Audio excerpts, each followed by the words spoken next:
गीता जी अध्याय नंबर 15 के श्लोक 4 में कहा कि तत्वदर्शी संत की प्राप्ति के उपरांत परमेश्वर के उस परम पद की खोज करनी चाहिए जहाँ जाने के बाद साधक फिर लौटकर संसार में कभी नहीं आते। और जिस परमेश्वर ने सारे ब्रह्मांडों की रचना की है केवल उसी की भक्ति करो। आपका भगवान गीता ज्ञान दाता ये कह रहा है, गीता ज्ञान दाता तो कह रहा है कि उसकी भक्ति करो। वो कौन है मुझे वो बता दो, बस फिर मैं आपके गुरु का चेला। अब धर्मदास की तो आंखें फूल गई, सब भूल गया, कोई जवाब नहीं, बेबाक हो गया, गूंगा और बहरा हो गया, सुन्न हो गया काफी देर तक। यूं क्या कही भाई, सच्चाई बिल्कुल सारी। फिर क्या सोचता क्या कहता है, उसने सोचा बात तो बिगड़ गई, क्योंकि मन काल है और सत्य से परिचित होकर भी ये नहीं स्वीकारने देता, ये पक्का जाल है।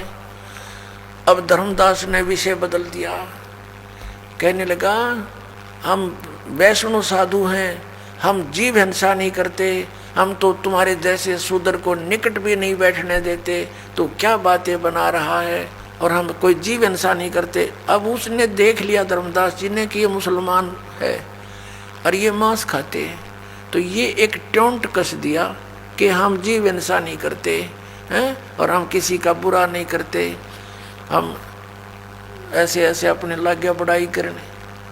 अब परमात्मा ने देख लिया काल ना हल्ला इसके अंदर गया नहीं, अंदर ही विद्वान है अभी तो परमात्मा अंतर ध्यान हो गए, एकदम अदृश्य हो गए।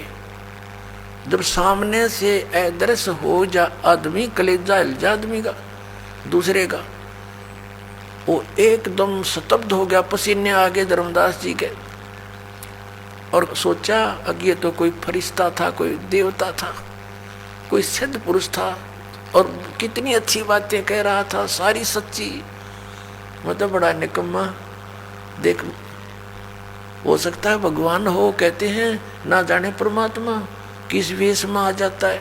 ये पुरानी कहा था पुणात्मा, तो परमात्मा निराकार क्यों करो यार, जब सारे प्रमाण मिलन लग रहे हो, ना जाने किस वेश में कब आ जावे, किस साधु संत के रूप में आ जावे। तो उसने सोचा बात बिगड़ गई सारी है, और ईब यू ज्ञान बतानिया कोई पावे को नहीं कि वो भगवान कौन है जिसकी शरण में जाने के लिए गीता ज्ञान दाता भी कह रहा है। धर्मदास जी को खूब पता था, कोई मंडलेश्वर कोई शंकराचार्य नहीं जानता इस विषय में। अब उसने सोची बड़ी बिगड़ी बात, और भगवान खो दिया हाथ तय।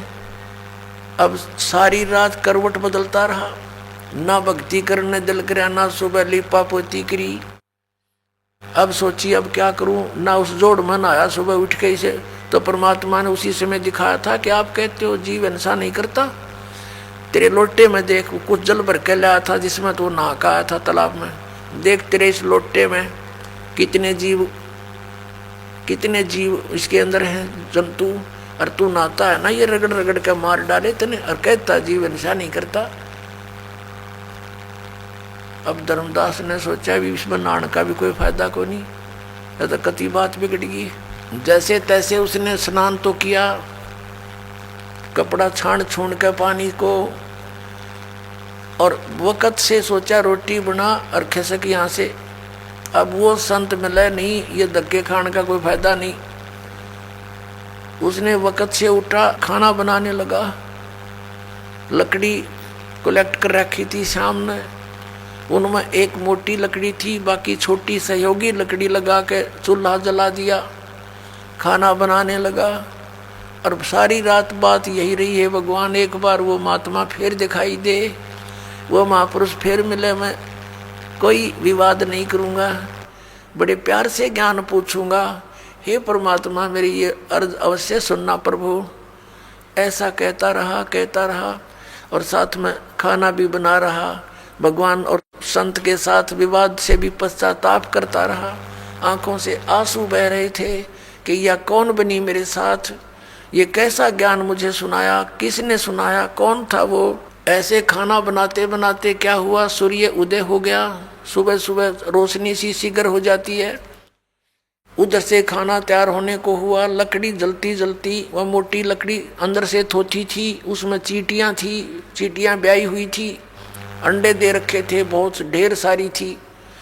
जब धर्मदास जी की दृष्टि पड़ी, जब वो केवल 9 इंच की रह रही थी, बाकी जल चुकी थी सारी, तब उसने देखा, अरे तेरे की क्या देखा कि उस ओलो पॉइंट में, यानी उस थोथे स्थान से चींटियां अंडे मुख में लेकर बाहर आ रही हैं, और कुछ थोड़ी सी गीली लकड़ी होती हैं, उनका जलते समय पिछले हिस्से पर कुछ तरल पदार्थ सा उबल रहा होता है, मॉइस्चर उसके अंदर होते हैं, वो बाहर उबल रहे होते हैं, और वो चींटियां आगे तो जल रही हैं, अग्नि से बाहर निकलने की चेष्टा करते हैं तो जल रही हैं, उस उबलते हुए तरल पदार्थ पर गिरती है, लकड़ी के एंड पर वहाँ जल रही है। उसी समय उसने आव देखा ना ताव देखा, अपना लोटे का पानी डाल दिया, लकड़ी बुझा दी, जितना भोजन बना था वो अलग रख दिया, और सोचने लगे आज तो मैंने जुल्म कर दिया, हे भगवान इतना पाप है, कहाँ रखूँगा इसको मेरे भगवान ने, आज तो मैंने जुल्म कर दिया, इतनी चींटियाँ फूंक दी, इनके अंडे बच्चे भी साथ ही जल गए। अब उसने सोचा कि इसका प्रायश्चित करता हूँ अपनी सोच से कि आज आहार नहीं करूँगा, मैं निराहार रहूँगा, मैं भोजन नहीं खाऊंगा, इस भोजन को किसी साधु संत भगत भूखे को खिला दूंगा, इस पाप से मेरा छुटकारा हो जाएगा। इस उद्देश्य से लेकर के पूरा सामान रख के, भोजन थाली ढक के, और चल पड़ा संत की तलाश में। कहते सोचल छिद्र मैं करूं परमात्मा, कहते कबीर जी अपने जन के काज है। और वहाँ बैठ के साधु संत रूप बना के, जिसको संत मानते थे हम, लाल कपड़े हों या तो दाढ़ी बड़ी हो या कति मुंड मुंडा रखा हो, गल में माला हो, तिलक लगा रखी हो, उनको हम संत मानते थे। उसी रूप में हिंदू वाले साधु संत रूप में एक वृक्ष के नीचे बैठ के धर्मदास की नजर गई। धर्मदास जी ने जाकर के देखा महात्मा बैठे हैं, नहीं पहचान सके क्योंकि रूपांतर था। आगे रख दिया उसके सामने, आहार रख के कहा भगवान ए महाराज भोजन पालो, भूख लगी होगी। परमात्मा ने कहा हाँ भाई धर्मदास जी भूख लगी है, रख दो। अब उसने देखा धर्मदास तेरा नाम बोला, तो उसने सोचा कि मैं भंडारे करता रहता हूँ, ये महात्मा आते ही रहते होंगे, मुझे जानते होंगे। कहा भोजन खाओ महाराज। परमात्मा ने क्या किया, एक लोटा रखा था जल का अपने पास, उससे थोड़ा जल लिया और थाली में रखे भोजन पर मंत्र बोलकर छिड़क दिया। एक मंत्र सा बुदबुदाया। कुछ ही देर में क्या देखा कि सारे भोजन की चींटी बन गई और काली थाली होगी, चींटियों से अंडे मुंह में लेकर थाली से बाहर निकलने का प्रयत्न कर रही है। तब परमात्मा उसी जिंदा वाले महात्मा के रूप में विराजमान हुए, वही रूप बना लिया और कहा अरे अन्यायी, आप कह रहे थे कि मैं जीव हिंसा नहीं करता, तेरे से तो कसाई भी अच्छा, और ये पाप का भोजन तो मुझे खिलाने लाया था। जब धर्मदास जी ने देखा कि तो वही महात्मा है, चरणों में पड़ गया, पैर पकड़ लिए, रोए बुरी तरह कि महाराज माफ करो मुझ पापी अपराधी को, मुझसे कल बहुत बड़ी भूल हुई, भगवान मुझे कुछ और ज्ञान सुनाओ। तब परमात्मा ने उसको ज्ञान सुनाया, सृष्टि रचना सुनाई। अब फिर वागी बात वहीं ब्रह्मा विष्णु महेश पे कि ये अजर अमर नहीं है, इनकी जन्म मृत्यु होती है। तो धर्मदास जी ने फिर दोबारा एक बार फिर थोड़ी सी मन में दोष पैदा कर लिया और कहा महात्मा जी देखो, आपकी बातों को मैं स्वीकार कर रहा हूँ, लेकिन श्री राम कृष्ण से ऊपर मेरी आत्मा स्वीकार नहीं करती कि इनसे ऊपर भी कोई परमात्मा हो सकता है। भगवान ने सोचा काल तो अभी भी पंजे गाड़े बैठा है इसके अंदर और निकला नहीं। परमात्मा फिर अंतर्ध्यान हो गए, सारी कथा सुनकर सारा ज्ञान सुना दिया, आत्मा मान रही है, लेकिन ये पुराना रंग हृदय से उतरता नहीं, और यही हमारा शत्रु है। अब धर्मदास जी ने देखा कि तो फिर अब तो कभी नहीं मिलेगा, मैंने तो जुल्म कर दिया। अब वह गलती बढ़ने के बाद उसको पश्चाताप बहुत हुआ, रोता रहा, रोने लगा बुरी तरह। अब ना तो वृंदावन जाने को दिल करा, ना बरसाने को। अब सोचा कि चल वापस घर को चलते हैं, अब ये तो धक्के खाने हैं इन धर्म स्थानों पर, यहाँ कोई लाभ नहीं, पुण्य है नहीं, पाप निरा।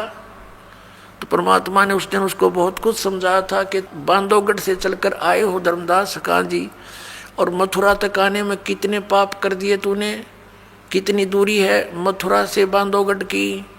धर्मदास जी ने कहा कि लगभग 250 कोस, लगभग 600-700 किलोमीटर।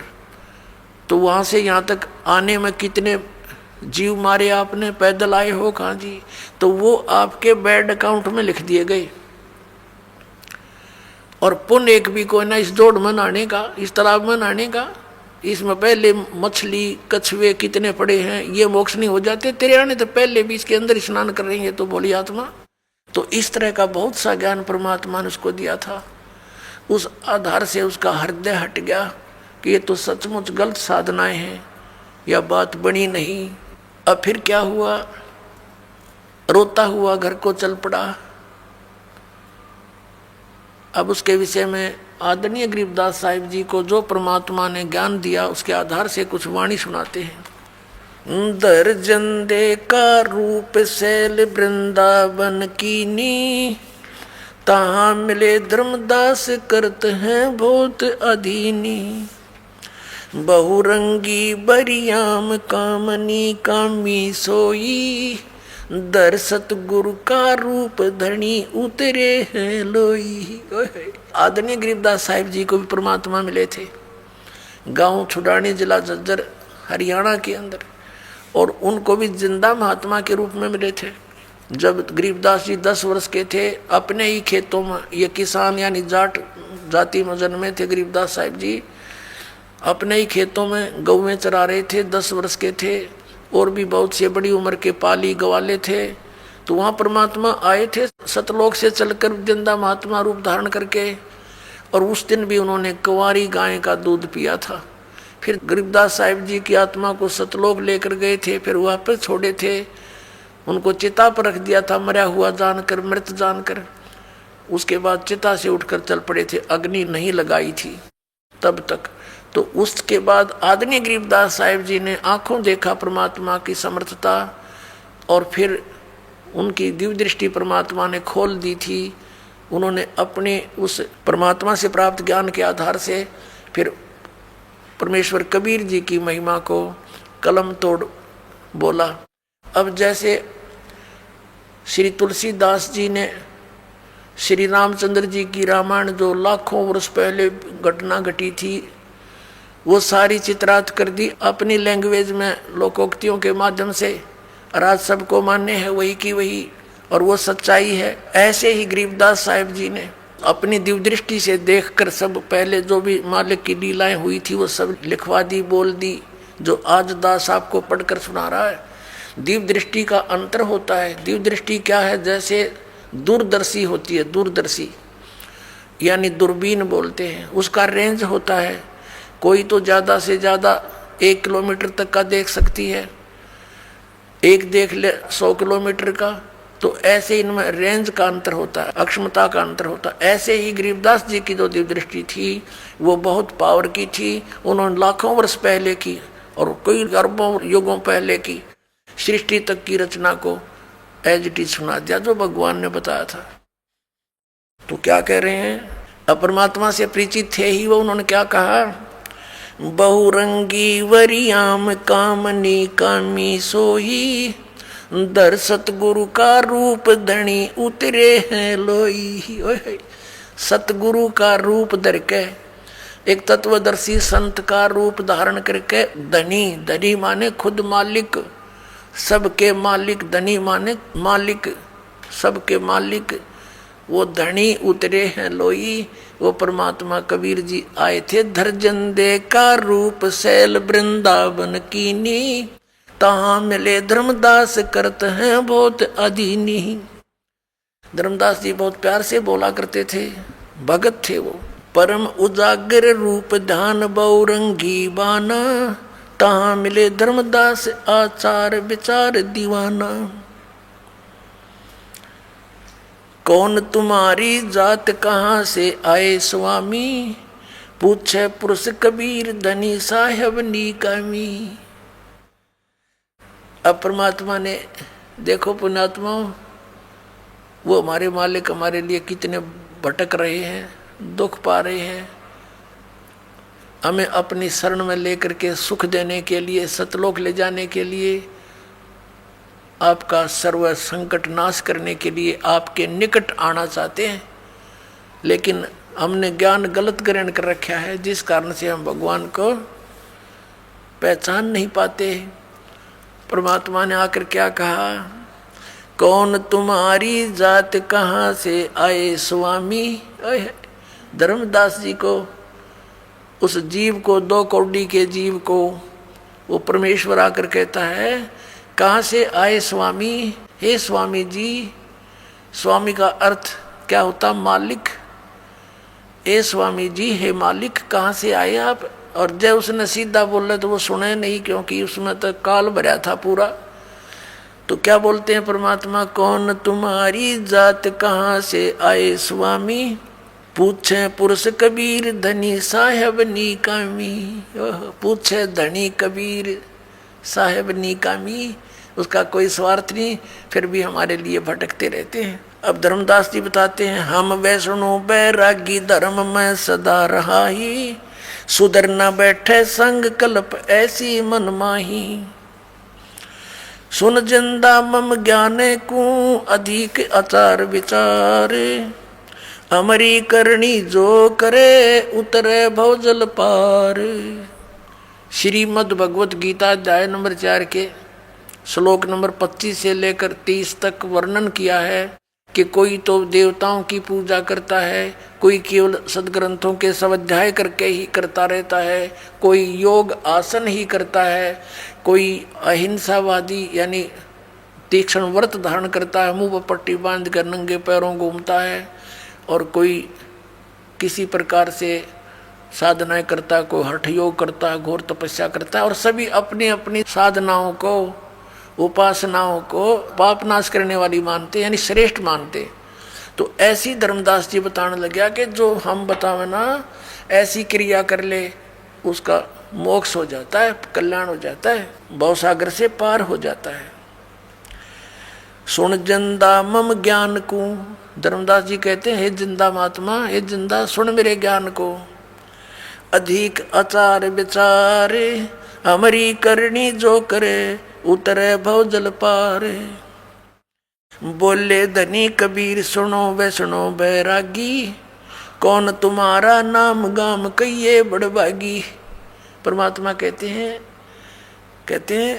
बोले धनी कबीर, वो मालिक कबीर बोले धनी, सबके मालिक कुल के धनी। बोले धनी कबीर सुनो वैष्णो बैरागी, कौन तुम्हारा नाम गाम कहिए बड़भागी।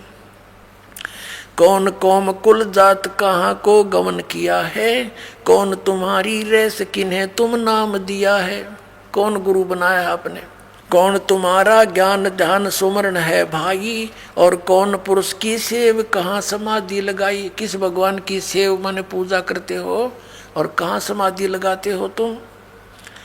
को आसन को गुफा के भर मत रहो सदाई, सालिग सेवन कीन बहुत अति भार उठाई।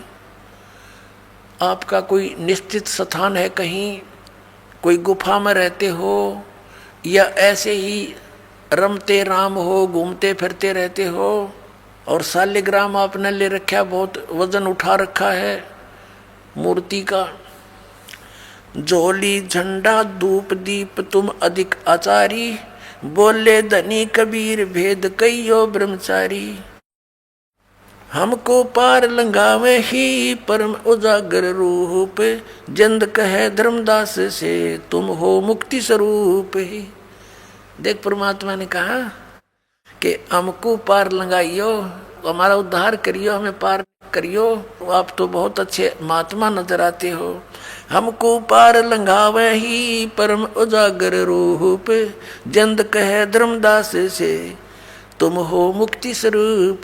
जिंदा महात्मा के रूप में कहते हैं कि हमारा बेड़ा पार करियो, आप तो बड़े पहुंचे हुए नजर आते हो। अजय नू ना कहें तो परमात्मा वो सुने नहीं, भाग जा उठ के। अब उसको सुनाना भी था और फिर उसके अंदर का वो मवाद भी निकालना था जो गंध भर रखा था ज्ञान का। अब धर्मदास जी क्या बताते हैं, बांधोगढ़ है गाम नाम धर्मदास कही जय। बांधोगढ़ है गाम नाम धर्मदास कही जय। वैश्य कुली कुल जात सुधर की नी बात सुनी जय। मेरा वैश्य कुल में मेरी जात है, वैश्य कुल में यानी बाणिया घर में मेरा जन्म है। हम शूद्र से बात नहीं करते, छोटी जाति वालों से दूर रहते, क्योंकि ये ब्राह्मणा की पढ़ाई वो पढ़ रहा था। शरगुण ज्ञान स्वरूप जान सालग की सेवा। मन लागरी छिड़कंद संत सब पूजू देवा। 68 तीर्थ नान ध्यान कर कर हम आए। पूजे सालग राम तिलक गलमाल चढ़ाए। धूप दीप अधिकार आरती करे हमेशा। राम कृष्ण का जाप रटते हैं पूज्य शंकर शेषा। अब अपनी विधि बताने लगा है कि हम क्या क्या करते हैं। 68 तीर्थ पर स्नान करते हैं और राम कृष्ण का जाप जपते हैं। नेम धर्म से नेह सने दुनिया से नाही। हार उड्डम बैराग और की मानू नाही। कहते मुझे तो फाइनल हो रहा है अपनी भक्ति, ओके है मेरा कति आरूढ़ हूँ अपनी भक्ति पर जो गुरु जी ने ज्ञान दे रखा, मैं और की ना मानूं, मुझे ज्ञान देने की जरूरत नहीं। नेम धर्म से नेह सने दुनिया से नाही। आरूढ़म बैराग और की मानू नाही। सुन जिंदे मम धर्म को वैष्णो रूप हमारे। 68 तीर्थ हम किए है चीना सिरजनहार। के हमने 68 तीर्थ कर लिए मैंने और दूसरा राउंड लगा रहा हुई मैं, और मैंने भगवान पा लिया। हमने जान रखा भगवान कौन है, श्री राम श्री कृष्ण। बोले जिंद बैन कहाँ से सालग आए। को 68 का दाम मुझे तत्काल बतावे। राम कृष्ण कोटों गए, कबीर साहब ने बताया। राम कृष्ण करोड़ों मर गए और धनी एक का एक। जिंद कहे धर्मदास से ये बूझो ज्ञान विवेक। अब ये तेरे राम कृष्ण करोड़ों मर लिए और वो धनी एक का एक, अगर जरा सा भी विवेक रखता है तो उस ज्ञान को बूझ मेरे तय। अनंत कोट ब्रह्मांड रचित सब तज रहे नियारे। जिंद कहे धर्मदास से जाका करो विचारे। अनंत कोट ब्रह्मांडों की रचना करके इनसे अलग सतलोक में विराजमान है, उसका विचार कर। बोलत है धर्मदास सुनो जिंदे मम बाणी। कौन तुम्हारी जात कहाँ से आए प्राणी। अब देखो अपने पिता के साथ विवाद कर रहा है वो बोली आत्मा, हम ऐसे गिर गए अज्ञान युक्त होकर।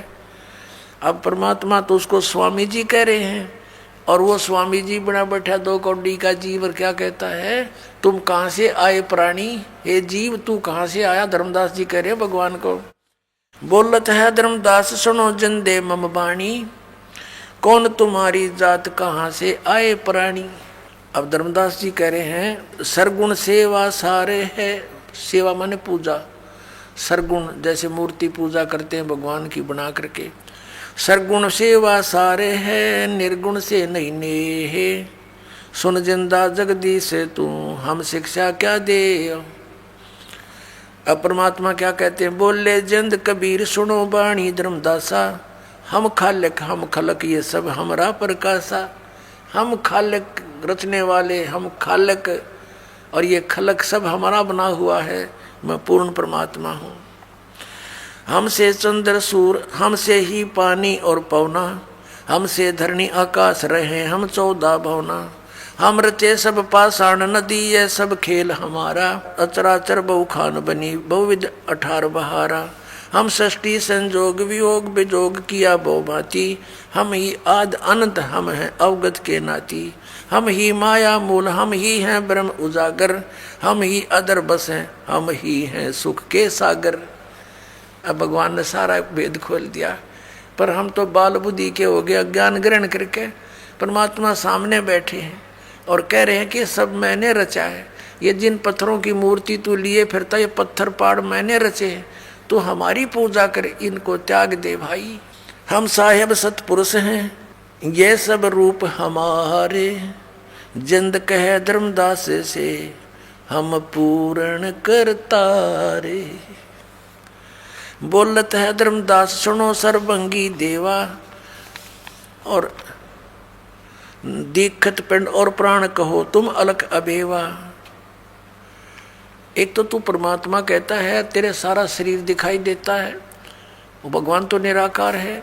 जैसा यो घोट के पहला रखी हमारे से अज्ञान की भांग, उस आधार से कहता है कि तू भगवान कहता अपने आप को, धर्मदास बोल रहा है, और तू तो साकार दिखाई देता है, बोलता है, तेरा खाना खाता है, सब कुछ है। नादबिंद की दे शरीर प्राण तुम्हारे, बोलत है धर्मदास सुनो सर्वंगी देवा। दिखत पिंड और प्राण, तेरा शरीर दिखाई दे, सांस लेता दिखे, और तू कह अपने आप को अलख बेवा। नादबिंद की दे शरीर है प्राण तुम्हारे, तुम बोलत बड़ बात नहीं आवत दिल हमारे। तू बात करे बड़ी बड़ी भगवान कह, पर मेरे जचती नहीं तेरी बात, दिल में नहीं समाती, मेरे गले नहीं उतरती। खान पान स्थान देह में बोलत दीसम, कैसे अलग स्वरूप भेद कहिए जगदीशम। किस प्रकार तू भगवान है मुझे वर्णन कर। बोलत है जिंद अबंध सकल गट साहेब सोई, हम ही राम रहीम करीम पूर्ण करतारा। कबीर साहब कहते हैं हम ही बांधे से तू चढ़े संग पदम 18, हम ही रावण मारा लंक पर करी चढ़ाई, हम ही 10 सिर का मारा देवताओं की बंद छुटाई।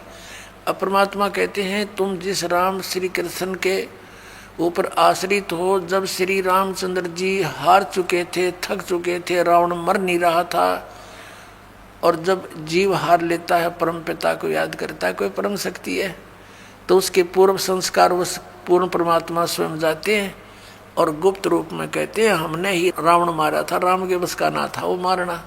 और समुद्र पर पुल भी राम से नहीं बना था, 3 दिन तक घुटनों पानी में खड़ा होकर के श्री राम प्रार्थना कर रहा था समुद्र से रास्ता दे दे, रास्ता दे दे। उसने रास्ता नहीं दिया, जब मारना चाहा तो समुद्र रूप बाहर आया ब्राह्मण रूप में। फिर उसने बताया था कि आपकी सेना के अंदर नल और नील नाम के 2 संत हैं, उनके हाथों में उनके गुरुदेव द्वारा दी गई शक्ति है, उनके हाथों से पत्थर डूबते नहीं, उनका सहयोग ले लो। उस दिन उस नल और नील में भी अभिमान आ गया था, उन्होंने भगवान को याद ना करके, गुरुदेव को याद ना करके सीधी प्रभुता दिखानी चाहिए थी, वो पत्थर डूब गए थे, उनके हाथों से तरे नहीं थे। तब परमात्मा स्वयं गए थे वहाँ पर, मुनिंदर रूप में आए हुए थे, ऋषि रूप में कबीर जी सतपुरुष। तब रामचंद्र जी ने देखा, नल नील ने कहा कि देखो हमारे गुरु जी आगे, इन्होंने हमें ये शक्ति दी थी। तब श्री राम ने प्रार्थना की थी संत मुनिंदर ऋषि जी से, परमेश्वर से, कि हे भगवान, हे ऋषि जी, अपने भक्तों को तो अब शक्ति दे सकते हो, आप तो परम शक्ति युक्त हो, कुछ रजा बख्शो। ऐसे ऐसे सारी अपनी कहानी दुख भरी बताई कि ये ऐसे ऐसे हो गया हमारे साथ, समुद्र पर से जाना अनिवार्य है। तब परमात्मा ने कहा, एक सोटी ले रखी थी भगवान ने, एक छड़ी, कहा कि आ जाओ मेरे साथ साथ। एक बहुत बड़े पहाड़ के चारों तरफ रेखा अंकित कर दी कि इसके बीच बीच के पत्थर उठा लो, ये हल्के कर दिए हैं। तब वो पत्थर उठाए गए और फिर वो पुल बनाया गया था।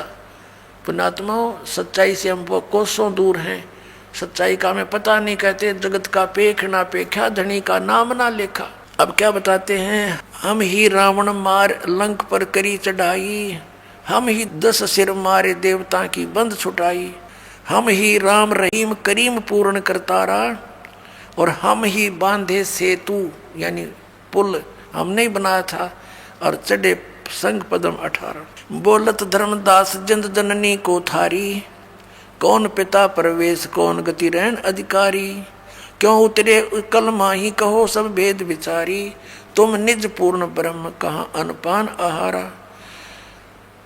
कौन तुम्हारा धाम नाम सुमरण क्या कहिए, तुम व्यापक कलमा ही तो कहाँ साहेब रहिए। जिंद कहे धर्मदास सुनो सतगुरु की वाणी, हम ही संत सुजान हम हैं सारंग पाणी। आगे क्या बताया, हम उतरे तुम काज सुन से किया पियाना, शब्द रूप धर देह समझ बाणी सुर ज्ञान।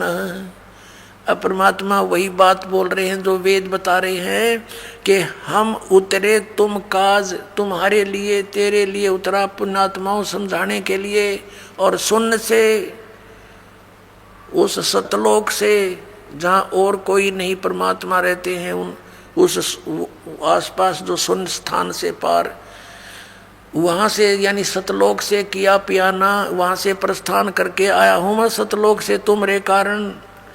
हम उतरे, हम अवतरे, हम नीचे आए उतरे, हम उतरे तुम काज सुन से किया पियाना। शब्द रूप धर दे समझ बनी सुर ज्ञाना। निरख परख कर देख नहीं भौतिक हमरे काया। हम उतरे तुम काज नहीं कुछ मोह न माया।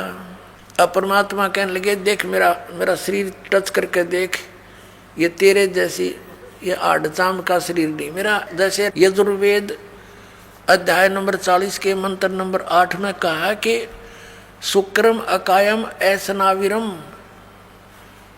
वो कबीर मनीषी उस परमात्मा की काया शुक्र से बनी हुई नहीं, माता पिता के योग से नहीं है। ऐसनाविरम अकायम, उसके शरीर के अंदर स्नायु नहीं है, नाड़ी तंत्र नहीं है। तो यहाँ परमात्मा भी कह रहे हैं नहीं नाद नहीं बिंद नहीं पांच तत्व आकारम, मेरा 5 तत्व का शरीर आकार नहीं है। गुड़िल्ला ज्ञान अमान हंस उतारू पारम। नरक परख कर देख नहीं भौतिक हमरे काया। हम उतरे तुम काज मेरे कुछ मोह न माया, कि मैं कोई मोह माया में नहीं हूँ यहाँ पर, न किसी लालच में तेरे पास आया हूँ। और नरक परख कर देख हमारे पंच भौतिक काया नहीं है। गगन सोन में धाम है वो अवगत नगर नरेश। गगन सोन में सबसे टॉप मोस्ट प्लेस पर हमारा धाम है। अगम पंथ कोई जाने नहीं ये खोजत शंकर से हेस। ये तुम्हारे भगवान भी खोज रहे हैं, उसको वहां तक ये पहुंच नहीं पाए। बोलत है धर्मदास सुनो सतगुरु सैलानी। निरख परख से न्यार भेद को अकल अमानी। परमात्मा कहते हैं ना मैं जन्मू ना मैं रू, ना मैं आऊं न जाही। जन्म मरण का आना जाना मेरे नहीं है। शब्द विहंगम सोने में ना हमरे धूप न छाही। बोले जंद सुनो धर्मदासा हमरे पिंड प्राण निश्वासा। गर्भ योनि में हम नहीं आए मादर पिदर ना जननी जाए। कहते हैं बोले जंद रूप में जिंदा रूप में बैठे भगवान कहते हैं सुनो धर्मदासा हमरे पिंड प्राण नहीं श्वासा। हमारे शरीर में श्वास नहीं है, हमारा तुम्हारे जैसा पिंड नहीं है, शरीर नहीं है। हमारे तुम्हारे जैसा पिंड यानी शरीर नहीं है, प्राण नहीं है, श्वास नहीं है। गर्भ योनि में हम नहीं आए, हम किसी माँ के जन्म नहीं लिया। मादर पिदर ना जननी जाए, हम किसी माता पिता से जन्म नहीं हुआ मेरा। शब्द स्वरूपी रूप हमारा क्या दिखलावे आचार विचारा। अब जैसे धर्मदास ने कहता कि मैं जीव हिंसा नहीं करता, परमात्मा याद दिलाते तुम कितना पाप करते हो दिन भर में। सत्य ब्राह्मण की है हत्या जो चौका तुम देवो नेता। जो तुम चौका देते हो, लीपते हो जितने पोर्शन को और वहाँ खाना बनाते हो, इसमें इतने जीव हिंसा हो जाती है सूक्ष्म प्राणी। जैसे सत्य ब्राह्मण की हत्या कर दियो, इतना पाप तेरे बैड अकाउंट में लिखा जाता है। सत्य ब्राह्मण की है हत्या जो चौका तुम देवो नेता। ब्राह्मण से हत्या जो होई जल स्नान करत हो सोई। और 1000 ब्राह्मण की हत्या, इतना पाप लगता जब तुम इस तालाब में, इस मथुरा के जोड़ में नहाते हो, इसे तीर्थों में मसल कर रगड़ रगड़ के ना जाने कितने जीवों का नाश कर देते हो। अपने साफ जल में नहाओ, घर बैठ के धक्के खाते फिरो ऐसे। ना कोई गीता में लिखा है 68 तीर्थ करना। गीता में लिखा हरे राम हरे कृष्ण सीता राम राधे श्याम मिला दे। गीता जी पढ़ते हो और उसके विपरीत साधना करते हो भगवान के, तुम अपराधी बन गए हो। भगवान का नियम तोड़ दिया है, शास्त्र विधि त्याग कर बनमाना आचरण कर रहे हो। अब धर्मदास सुन हो गया अपने आत्माओं। जब दूसरी बार भगवान अंतर ध्यान हुए उसके बाद वो रोता हुआ चल पड़ा। अब यहाँ थोड़ी सी जीव हिंसा गिनाते हैं कि सत्य ब्राह्मण की है हत्या जो चौका तुम देवो नेता। ब्राह्मण से हत्या जो हुई जल स्नान करत हो सोई। पृथ्वी ऊपर पग जो धारे, करोड़ जीव एक दिन में मारे। तुम सैर सपट्टा करते हो, काम बस जाते हो, यहाँ तीर्थ पर आते हो, एक दिन में करोड़ ब्राह्मण की हत्या कर देते हो। इतने जीव,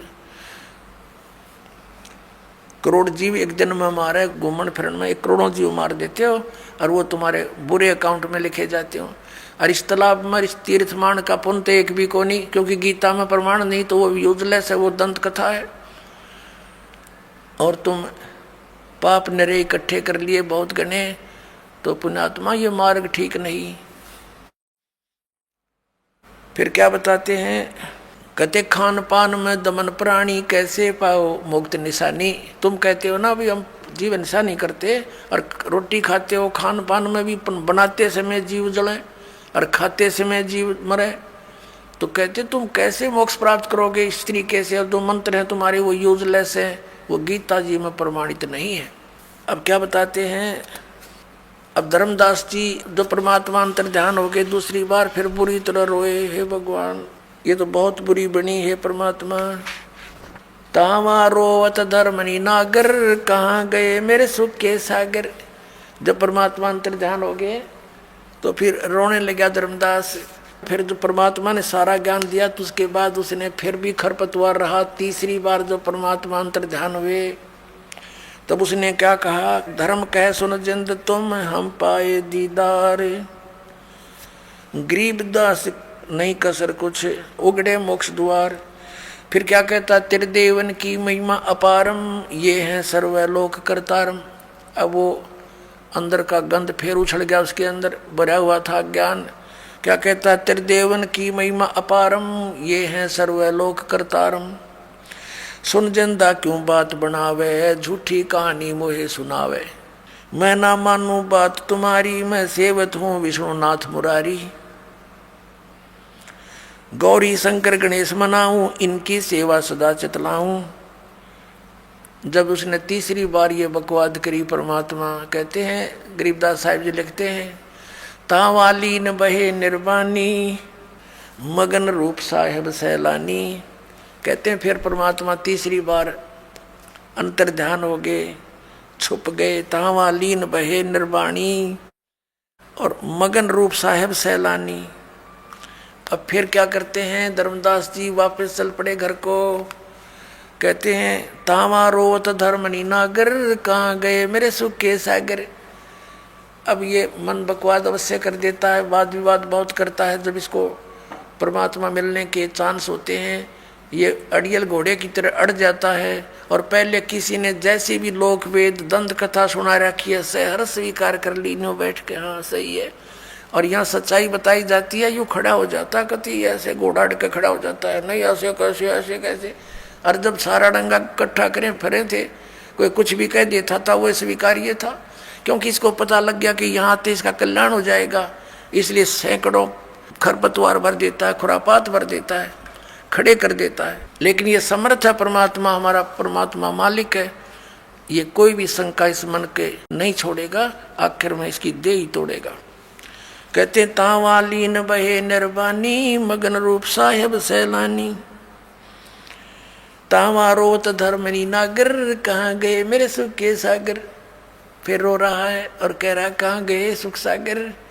भूल लगी जाता हमसे, मैंने बहुत वाद विवाद कर दिया। बेग मिलो कर हूँ अपघाता, मैं ना जीऊँ सुनो विधाता। हम जाने तुम दे स्वरूपा, हमारी बुद्धि अंधगर कूपा। हे परमात्मा, मैंने तो आपके साथ वाद विवाद किया, हमारी बुद्धि तो अंधेरा कुआं है, घेरा कुआं है, जिसमें प्रकाश नाम की चीज नहीं। और हमने आपके साथ बहुत विवाद किया, अक्षमा करो मेरे मालिक। बेग मिलो कर हूँ अपघाता, मैं ना जीवूं सुनो विधाता। हम तो मानुष रूप तुम जाना, सुन सतगुरु का किया पियाना। मैंने तो आपको एक मनुष्य समझा था, अब कहाँ चले गए भगवान, एक बार मुझे बता दो, मैं वहीं आ जाऊंगा। अगम ज्ञान कुछ मोहे सुनाया, मैं नहीं जीऊं अविगत राया। तुम सतगुरु अवगत अधिकारी, मैं ना जाना लीला थारी। तुम अवगत अवगनासी साई, फिर मोको कब मिलो गुसाई। कमर कसी धर्मदास से को पूर्व पंथ प्यान, गरीबदास रोवत चले बांधोगढ़ स्थान। कल्प करे और मन में रोवे, दसों दिशा को वो मग जो है। कल्प करे यानी कल्प रहा है, कल्प रहा यानी तड़फ रहा अंदर अंदर, और कल्प करे और मन में रोवे, और दसों दिशा को वो मग जो है। दसों दिशा को देख रहा है, कभी पीछे आगे। भगवान कहीं छुप तो नहीं रहे, यहीं आसपास तो नहीं छुपे बैठे हैं, और मिल जाए तो मेरी बात बन जावे। कल्प करे और मन में रोवे, दसों दिशा को वो मग जो है। चारों तरफ देखे, कहीं ऊपर तो आकाश में तो नहीं है। तो इस तरह वो अपने घर आ जाता है। अब घर पहुंच गया तो उसकी पत्नी बड़ी धार्मिक थी। उसने पूछा कि भगत जी कैसे वापस आ गए, आपने तो अभी बहुत समय लगाना था, आ गए आप 15-20 दिन में, 10 दिन में। आपका तो 2-3 महीने का टूर प्रोग्राम था, कई तीर्थों का चक्कर था आपके। और धर्मदास रो रहा है, बोल नहीं पा रहा। ऐसा वियोग हुआ हमसे ती, जैसे निर्धन की लुट जा खेती। इतना दुख हो गया उस पुण्यात्मा को भगवान के भी छोड़ने का और अपनी नादानी का कि मैंने जुल्म कर दिया, वाद विवाद करके अनमोल रतन हाथ से खो दिया। अब इतना बुरी तरह रो रहा है, जिस बालक के माता पिता दोनों मर जाते हैं, और टक्कर मार मार कर रोता है, जुबान बंद हो जाती है। ऐसी स्थिति में घर पहुंच गया, आंसुओं से सब कमीज भीग गया। उसकी पत्नी ने सोचा भगत जी बोल नहीं रहे, क्या बात है। और इतना शीघ्र आने का कारण उसने स्वयं अपनी बुद्धि से सोचा कि लगता है इनका किसी ने धन लूट लिया।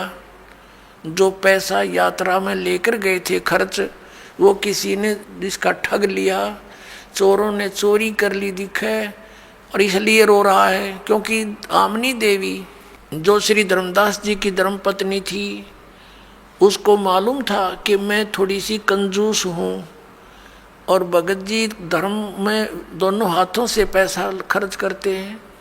तो आमनी देवी कई बार टोक दिया करती थी कि धर्म हिसाब का किया करो भगत, बच्चे भी पालने हैं। जबकि धन की कोई कमी नहीं थी उनका, एक नेचर हो जाती है हमारी। तो उस आधार से उसने सोचा कि कहीं भगत जी इसलिए रो रहा हो कि मैं ही टोका टाकी करूँगी, इसने नाटूंगी कि और पैसा ना ले जा, बतेरे हो गए तेरे धर्म कर्म, तो इसलिए रो रहा हो, कहीं मेरा काम अधूरा रह गया और यही बना नकुर करेगी, मानने को नहीं। तो उसने कहा हे भगत जी, आपका किसी ने धन लूट लिया, कोई बात नहीं, आप कितना धन ले जियो, मैं मना नहीं करूं कति आपको, मेरे कारण दुख ना पाओ। और भगवान ने कोई कमी छोड़ रखी, तुम्हारे इतना धन दे रखा, और ले जाइयो धन, अपना काम पूरा करके आओ। अब वो रोता रहा और उसकी सुनता भी रहा बहुत बुरी तरह। काफ़ी देर में जाके उसका हिचकी बंद हुई, धीरे धीरे रोता हुआ कहने लगा कि आमनी, यदि ये भौतिक धन मेरा नाश हो जाता मुझे कोई दुख नहीं था, और ले जाता मैं तेरे से प्रार्थना करके, इसका दुख मुझे नहीं था। मेरे से आज ऐसा धन हाथ से चला गया, अब शायद मुझे वो मिला नहीं। मैं इतना नीच हूँ, और मैंने ऐसे ऐसे उस महापुरुष के साथ ऐसी जलालत कर दी, और तीसरी बार उसके साथ मैंने विवाद करके हाथों से खो दिया। अब वो मिला निर्मय जीव नहीं। फिर उसने से धीरे धीरे जब शांत सा दिल हुआ, आमनी जी को सारी पिछली जो घटना थी सारी सुना दी। आमनी ने कहा कि आप तो बुद्धिमान व्यक्ति थे, और लाला जी तो बिजनेस में माहिर होते हैं, आप इस सौदे को कैसे चूक गए। रामकृष्ण से कौन सी अपनी रिश्तेदारी थी, ज्ञान उन्होंने से सुना था ये भगवान है, तीन को मानने लायक गए थे। हमने तो भगवान चाहिए था, और आपने विवाद नहीं करना चाहिए था। जब ऐसी कथा सुना रहे हो, प्रमाण बता रहे हो, और गीता में हम रोज पढ़ते हैं, वो बता रहे थे कि वो भगवान तो कोई और है, गीता बोलने वाला स्वयं कह रहा है, फिर भी आपकी आंखें ना खुली। तो धर्मदास कहता है कि जिंदगी में पहली बार आर का सौदा करके आया हूं मैं, आज तक मैं हारा नहीं था, घाटे का बिजनेस किया नहीं था हमने, इसलिए रो रहा हूं, मैं जालिम व्यक्ति हूं। उस परमात्मा का क्या स्वार्थ था अब रो रहा हूँ, उस समय मेरे दिन अभिमान भरा था, मैं महात्मा बन गया, ये महात्मा अपना ले डूबा, मुझे ले डूबा। अब 6 महीने बीत गए, डेली रोए और बाहर बैठ जा दरवाजे पर ऐसे जैसे बेलनी ने श्री राम की जो है बाट जोई थी ऐसे देखे। और कहीं वो महात्मा कोई भी नजर आ जा भाग्य जाओ नो, और नजदीक से जाके देखे ना वो तो कोई ना, फिर बुरी तरह रोए। खाना पीना छूट गया, कति कमजोर शरीर हो गया। आसपास जहाँ भी कोई साधु संत का जिक्र सुने, जंगल में आसपास नगर के कहीं आकर बैठ जाते थे संत जन, वहाँ जाता उनसे बात करता।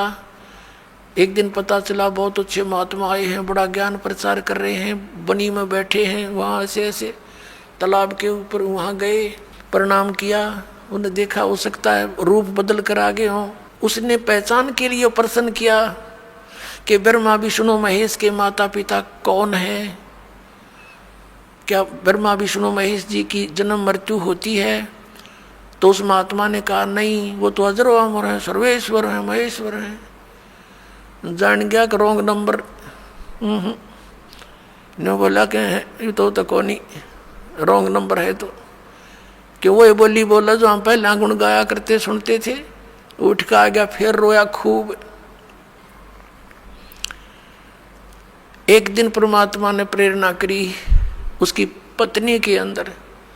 आमनी ने पूछा कि एक बात बता, ऐसे तो आप रो रो कर मर जाओगे, कोई बात चली हो आपकी चर्चा में, उन्होंने कुछ हिंट दिया हो, वो कैसे मिलेंगे, फिर कहाँ मिलते हैं, कहाँ रहते हैं? धर्मदास जी को याद आई कि हमारी चर्चा में उन्होंने ये जरूर कहा था कि जहाँ भी धर्म भंडारे होते हैं वहाँ मैं जाता हूँ, धार्मिक जो भंडारे किए जाते हैं वहाँ मैं अवश्य जाता हूँ, और कोई भगत संत मिल जाता उसको समझाता हूँ। तो आमनी ने कहा आप भंडारा ही कर लो, इसी तरह आ जाए मत। उसने खुशी हुई, कहाँ ठीक है। 3 दिन का भंडारा रख दिया, सब जगह निमंत्रण भेज दिया। अब सभी आ रहे हैं, साधु संत भोजन खा रहे हैं, जा रहे हैं, वो देख रहा है। साधु वो तो ना आए महात्मा थे। 3रा दिन हो गया, आफ्टरनून होगी 3रे दिन की, बाद दोपहर, और मन में संकल्प कर लिया कि परमात्मा यदि आज नहीं आए ना, आपका दास नहीं रहेगा संसार में। कति फाइनल कर लिया उसने, औपचारिकता नहीं, कति हृदय में दर्द होगी कि आज नहीं आए तो मैं आत्महत्या करूंगा, फाइनल फैसला करके। और देख रहा है ऐसे ऐसे साधु संत तकरीबन सब खाकर चले गए। 10-20 भक्त शेष रहे थे संत, और धर्मदास बहुत मायूस हो गए थे। उसी समय उसकी दृष्टि पड़ी, 100 फुट की दूरी पर एक वृक्ष कदम का पेड़ था, उसके नीचे वही परमात्मा विराजमान थे, जिंदा महात्मा के रूप में। धर्मदास दौड़ कर गए, भाग कर, अरनू देखा ध्यान तो हो ये तो वही आगे। अरे ऐसे सीने का लपट गए कतीनों, अगदे से अब निकल ना जा मेरे हाथ में। अरनू रो, आँखों में पानी पड़े, हे भगवान माफ कर दियो पापी को, बड़ी गलती हुई मेरे से। हे भगवान कभी जिंदगी में गलती नहीं करूँगा, कोई बात विवाद नहीं करूँगा, जो आप कहोगे वही करूँगा। तो परमात्मा ने कहा कि इनको मेरा भेद ना बताना और इनको चलते कर दे। परमात्मा ने ये मालूम था कि ये आगे ना ये वाद विवाद करने लग जाएंगे सारे साधु संत, और इसने बेचला लेंगे बेचारे ना, फिर इसको ब्रह्म बांट देंगे, मुश्किल है खेत समारा इसका। तो उनको फटाफट विदा कर दे। धर्मदास कह जी जाना नहीं, अक नहीं जाऊँगा, जाना ना भगवान, अक नहीं जाऊँगा, मेरा वचन है ये। तो फिर उसका दिल सा रुका, सब साधु संतों को फारिग करा, उनको दक्षिणा विक्षिणा दे गए, वो नकलियों को डिगाया, पैर पकड़ के कहा भगवान दास की कुटिया चलियो। परमात्मा तो गए उस उद्देश्य से अंदर जाकर आमनी से अपनी पत्नी से कहा भाग्या वो धन पा गया जिसकी मुझे तलाश थी, आगे गुरुजी, आगे गुरुजी, महाराज जी आगे। अब एक बैठने के लिए आसन दिया, एक पैर धर्मदास ने पकड़ा, एक आमनी ने। आमनी देवी कहने लगी भगवान आपका बच्चा बड़ा नर्म आत्मा का है, आप जी ने इतनी कठिन परीक्षा नहीं लेनी चाहिए थी, ये तो बहुत नर्म आत्मा का, ये मर जाता मैं तो इसको सांत्वना देती रही। तो परमात्मा ने कहा बेटी मैंने इसको सजा नहीं दी, इसका लोहा गर्म कराया है। ये पहले वकील पाक रहा था काल का, और अब इसको लोहे को गर्म कर दिया। लोहे को गर्म किए बिना चोट मारने का कोई यूज नहीं, उस पर असर नहीं होता। अब इसको तड़फ डाल दी और सच्चाई से परिचित भी करा दिया। अब बेटा यूं कति नरम हो गया, जो कहूँगा मानेगा ना, तो वकील बन गया था काल का। और इसकी रक्षा भी मैंने ही की है बेटा, ना तो मर तो उसी दिन जाता। इसकी ऐसी स्थिति हो गई थी, लेकिन इसमें काल घुस रहा था एडी तो लेकर चोटी ताई, और ये अज्ञान से ओत प्रोत था। पूरी कथा सुनी, दोनों ने उपदेश लिया। परमात्मा ने कहा भी फिर आऊंगा मैं कभी। उधर से क्या हुआ कि फिर परमात्मा दोबारा गए, ज्ञान सुना। धर्मदास कहने लगा, भगवान आपका लोक कहाँ है, कहाँ से आते हो, कहाँ आपका ठिकाना है, एक बार दास को वो दर्शन करा दो, मैं भी आपसे मिलता रहा करूँगा। परमात्मा ने कहा ठीक है भाई। अब क्या किया, धर्मदास जी की आत्मा को निकाल लिया। धर्मदास जी का शरीर अचेत पड़ा है, श्वास चल रहे हैं, अचेत हो गया, मूर्छित टाइप हो गया, और लेकर चले गए। कुछ देर में आमनी जी ने देखा महात्मा चले गए, और भगत जी अचेत हो गए। उसने आसपास के आपके कुल के लोगों को इकट्ठा किया, रिश्तेदार आने लग गए। 3 दिन बीत गए। उधर से परमात्मा ले गए सतलोक में, देख मेरा यूं से ठिकाना भाई, या तेरे पास आया को नहीं जा। जब धर्मदास जी को ऊपर लेकर गए, सब ब्रह्मांड दिखाए, ये सब ब्रह्मा विष्णु महेश के लोक दिखाए, धर्मराज का लोक दिखाया, नरक और स्वर्ग दिखाया, ब्रह्मा विष्णु महेश की स्थिति से परिचित करवाया। फिर अपने सतलोक में गए। वहाँ क्या देखा कि एक पूर्ण परमात्मा एक बहुत बड़े सिंहासन पर विराजमान है। इतना तेजों में शरीर है, करोड़ सूर्य करोड़ चंद्रमा मिला दे एक रोम में, एक बाल में, रोमकूप में समझो, इतना तेज उसका, मनुष्य दृश्य है। और नीचे से जिंदा महात्मा के रूप में परमात्मा जा रहे हैं। और वहाँ एक चौर रखा था, चौर उठाकर अपने ही दूसरे तेजों में रूप पर जिंदा वाला महात्मा शरीर से चौर करने लगे। धर्मदास जी ने सोचा भगवान तो ये है जो तख्त पर बैठा है, ये बाबा जी तो इनका नौकर होगा, सेवक है लगता है। इतनी देर में क्या हुआ, वो तेजों में शरीर उठा, और उस सिंहासन पर जिंदा महात्मा में नीचे से गए हुए परमात्मा विराजमान हुए, और तेजों में शरीर वाला उस जिंदा महात्मा के शरीर पर चौर करे, नौकर की तरह, सेवक की तरह। अब धर्मदास कभी उसकी तरफ देखे, कभी नीचे देख, उनकी तरफ देखे, ये क्या हो रहा है। इतने में तेजों में शरीर उस जिंदा महात्मा के रूप में समा गया। अकेले वो जिंदा महात्मा के रूप से जो परमात्मा नीचे से गए थे, असंख्य ब्रह्मांड के मालिक के सिंहासन पर स्वयं विराजमान थे। चंवर स्वयं चल रहा था ऑटोमेटिक। तब परमात्मा ने कहा था कि हम सतपुरुष हैं, असंख्य ब्रह्मांड के स्वामी हैं। और धर्मदास मैं काशी के अंदर बनारस के अंदर वहाँ एक धानक का काम करता हूँ, जुलाहे का, वहाँ रहता हूँ मैं, और वहीं बैठकर सारे ब्रह्मांडों को संभाल रहा हूँ मैं। एक झोंपड़ी में रहता हूँ और जुलाहे का काम करता हूँ, वहाँ भक्तों को ज्ञान देता हूँ जा कर इधर उधर। अब ये धर्मदास के दच्चे नहीं कि भगवान और धानक दुल्हा हो सकता है। और ये बता के रामानंद जी है ना, वो पंडित, उनको भी मैं यही लाया था स्वामी जी को, लेकिन उनसे मैंने कसम खवा रखी है कि आप मुझे अपना शिष्य बनाए रखो, ये गुरु मर्यादा बदल गई तो काल का दाव लग जाएगा। उसको भी यही लाया था मैं, और तब छोड़ा था। ऐसे ही परमात्मा ने उसको बताया। 3 दिन वहाँ हाहाकार मच की, वैद्य बुलाए, झाड़ फूक करने वाले बुलाए, यानी धर्मदास जी किसी तरह होश में आ जावे, वैद्य बुलाए, डॉक्टर बुलाए, सब फेल रहे। आत्मा थी नहीं, शरीर मालिक की दया से चालू था। अब तीसरे दिन धर्मदास जी आए, वो आत्मा वापस छोड़ दी। एकदम धर्मदास जी उठे और कहा, महाराज जी, हे भगवान कहाँ हो आप, हे परमात्मा कहाँ हो आप। अब आमनी कहने लगी, कौन, कि कहाँ गए भगवान, मेरे साथ थे, कहाँ गए, कि यहाँ तो है नहीं, 3 दिन से तो बेहोश पड़ा, सारा रिश्तेदार सब इकट्ठे हो रहे। तो उसने देखा सचमुच, और नहीं तो वो सोचा मैंने सपना आ गया होगा, तब उसका जच्ची रहा तो बात सचमुच है। तो फिर काशी की तरफ प्रस्थान कर दिया और वहां जाकर देखा, ओए होए होए, वही परमात्मा जो सचखंड में थे, दो मुझे जिंदा रूप में मिले थे, वहां दानक रूप में बैठे, दुल्हाई रूप में, चरणों में पड़ गया, दीक्षाली भगवान सतनाम दे दो। जब उसको सतनाम दिया और सार नाम देकर मोक्ष अधिकारी बनाया। बोलो सतगुरुदेव।